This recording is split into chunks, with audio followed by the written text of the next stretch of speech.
grew up in the 1970s in a Mennonite community in Elkhart, Indiana. We only ate the traditional Pennsylvania Dutch fare of our grandparents, sauerkraut, funnel cakes, shoe-fly pie, once or twice a year. At my parents' house, dinner was likely to be stir-fried tofu and broccoli one night, lentil stew the next. Ultra-liberal Mennonites, like my parents, were hardly Plattdeutsch-speaking, covering-wearing Amish. Yet the community I was raised in was no commune either. My dad did sport lush sideburns, and my parents' politics were left of George McGovern's. But even the leftiest Mennonites raised their kids on hymns and social justice activism rather than sympathy for the devil and key parties. In 1976, a Pennsylvanian named Doris Jansen Longacre changed the diet of my parents, their friends, and all my Sunday school classmates with the publication of the More with Less cookbook. Informed by Francis Moore Lepay's 1971 Diet for a Small Planet, as well as the experience of Mennonite contributors who had volunteered around the world.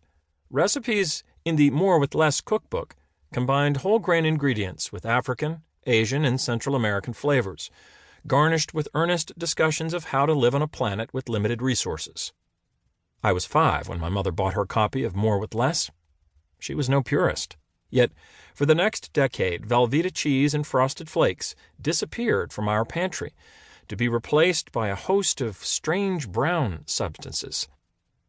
Much of what my friends and I grew up eating in the 1970s had all the characteristics that still define hippie food to me, like oatmeal whole wheat bread, homemade yogurt sweetened with a spoonful of my mother's own jam, date pecan granola, West African groundnut stew, and vegetables pulled from our garden, grown without pesticides or herbicides, of course.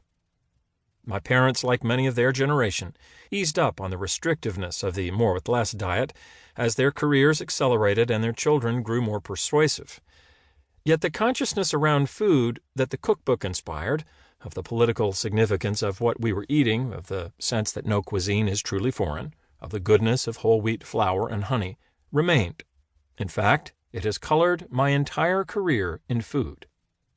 So I ask with all earnestness, how can you not love an avocado Havarti sandwich? The gush of the ripe avocado, the crunch of the toasted bread, the intense green flavor of the alfalfa sprouts, which smelled as if a field of grass were having sex. To me, lunch at the Sunlight Cafe evokes the same warm blanket comfort that macaroni and cheese does for other Americans. Lunch here isn't satisfying in the same way that a well-charred steak is, but it's satisfying just the same, earthy, fresh, and straightforward. A decade ago, over a meal of steamed vegetables and brown rice with tahini sauce at the Sunlight Cafe, a thought caught hold. Why didn't I accept hippie food as a unique, self-contained cuisine? Why did I treat it as an outdated curiosity instead of giving it the same respect and attention I did Vietnamese pho shops and French bistros? As I mulled the idea over, 2 more questions arose.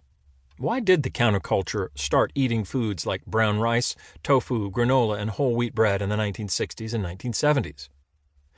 And how did this cuisine spread across the country, reaching a tiny city like Elkhart, Indiana, in a matter of just a few years? 50 years on, it may seem inconceivable how revolutionary a stir-fry of tofu and vegetables over brown rice could have been in 1967. And how alienating a Havarti and avocado sandwich on whole wheat bread would have seemed to most Americans. Just for comparison, I picked up a copy of the 1963 Good Housekeeping Cookbook at a used bookstore. It contained 166 pages devoted to meat dishes and 138 pages of desserts, compared to just 79 pages for salads and vegetables. Adventurous cooks could make shish kebabs and Transylvanian goulash, but the most stained recipes in my used copy were scalloped potatoes, pot roast, deviled eggs, and chicken cacciatore. The majority of recipes relied on boxes and tins. Turkey cashew casserole, for example, called for canned meat and condensed cream of mushroom soup. A dessert called rice chantilly was made with vanilla pudding mix, pre-cooked rice, and heavy cream.